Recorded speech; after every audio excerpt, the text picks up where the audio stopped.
First up is Gabriel, and yeah, I think the set looks really good. I think that it's definitely the right idea. There's some nice props in here.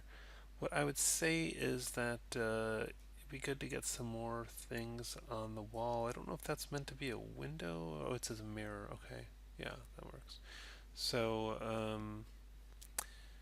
but what you could also do is kind of try to have the camera more, mostly in kind of one direction, not worry about that wall so much. But then, get something on this wall. Could be another mirror. Could be mirrors are a little tricky to render out because you'll have to get all the reflectivity stuff going on that. But it's doable. It's just you know you'll have to get the reflectivity working.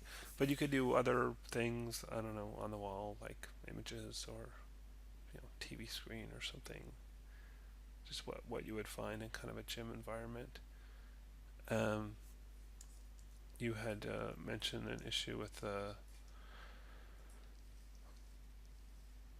think the shirt kind of penetrating, and what I said to try is if you just delete history off of this thing and then select this and shift select the body and do a wrap deformer, create deformers wrap, then the surface of the body will actually drive the that thing, and so it'll move with it pretty perfectly. So I think that's what I would do for that, and yeah, and it just really sticks to it nicely. So I'd probably use that as a solution for that problem. But yeah, I would say this looks good. Consider putting like, well, I guess if you like go from this side, it looks good. But you could put more stuff towards one side. Actually, it's fine. Just get something more on the walls. That's really the only thing for the set. And it would be good to see some colors and textures on the various set pieces. Sorry, I didn't look at the renders. These, yeah, it looks like you did get the mirror working, which is great, and it's a really nice look on the metal of the rack there. That's great. The floor looks good. Lighting looks nice. It looks like there's sunlight pouring in from this direction, which is off camera. That's fine, but I guess just be aware that if you ever catch that source direction on the camera, you're going to want to have the window on there. But this looks really good. All the textures and lighting and shadows and reflections and stuff. It's nice work. Next up is Marcella, and I think I think like conceptually this set is good where you've got like hills, so we're not dealing with an infinite background. You got some objects in there. What I would say is that first, the model of the gravestones are too regular looking. If you might want to look up some reference of an old graveyard, and what you'll see typically is a wide variety of shapes and sizes of headstones. So I would try to vary it more. Also, this texture, I can see you're doing a granite thing, but I think it's a bit too high contrast and busy looking, and I think you should do something a little less contrasty, and again use some reference, and you might want some writing on the headstones and some wear and tear. So yeah, I think you could continue to do some more work on those props to get it a little bit better. I think the basic idea is working, but I think you could improve this as well. And then you might want to try to do some, play with paint effects if you want to get some grass or trees in there that would help flesh it out a little bit more. Next up is Eddie, and it's interesting. I mean, it's good that you've got some large, buildings in the background. I think they're just too primitives. I mean, too primitive. It's literally just a bunch of primitives like cones and cubes and cylinders. And I don't think what I would say more is rather than trying to build out a lot of stuff, is just focus on one area and start putting in detail. What are these buildings, and do they have things like ladders on them, or seams or bolts to hold them together, and what are these cones doing here? Like it really looks just like a bunch of big primitives stacked around each other. It doesn't really look like any. I don't know if they're buildings or silos or what. I don't know what it's supposed to be. And then this texture on the ground again is super high contrast, and it's very busy and distracting. So go for something less contrasty in the pattern on the ground. So I think this could use more work. I think, again, I really recommend going with some photo reference to draw from, and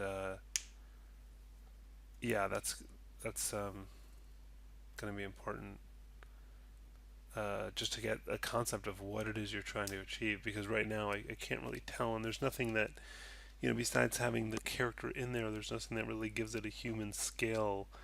Things like steps or handrails or ladders or windows or doors are things that help give you a sense of how big or small anything is. But when you just have primitives, it's not very good.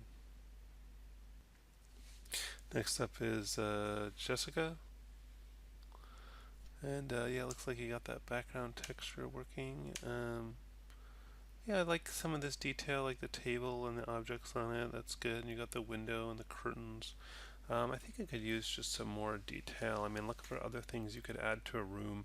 Probably another window, maybe a picture or two hung on the wall. I think the door could use more detail. Right now, it's just a big elongated cube. Add some of the detail on the door that you would find. You could have things like a door frame around the door. You pretty much always will find that. We add basically is to go around your room and add more detail. And again, grab some photo reference to use. Could be from your own room in your home or something you find online, but to use as inspiration to help you find some of those little details, like the door frame and the window frame and the detail on the door, that kind of stuff. So I would say that it's usable and it's got some props and it's got some basics, but that you could go for much further with it. Next up is Amber, and yeah, I mean, I think similar to the last one, it's still pretty basic. I think you're going to want to, like you said, add more detail, and also, you don't have to fill the room from every angle. I mean, think about the camera angles that you'll use and the range that you'll use, and just fill up that area with stuff. And I think, it's good to get these things in here, but give stuff more detail, like. Um, does the table have a ridge that extends to the edge? Are the legs perfectly square, or are they kind of rounded? Same on the chair. It's everything seems very kind of blocky and primitive version of what it is. And so, get some reference and try to match it to get things with a little bit more detail, a little bit more shape, a little bit more construction history, showing things like, the seams and the separate pieces that put things together, that kind of stuff. So definitely more detailed stuff. I saw that you want to add more furniture, and I would say good, but also add more detail to the furniture that you currently have. Concerning the rig, yeah, just send me the file and I can take a look and try and see what's going on. Your current version of your file. Next up is Jose, and yeah, not loads to look at here. I'm wondering, are these like the walls of a room and they're just half high, or is it? It seems like just a sort of an odd space. So I'm not really clear what you're going for, and also if that's a doorway, it's too small for him. So again, I'd say start with photo reference of the kind of room or space you're trying to build, and you know use that and make sure the proportions are correct.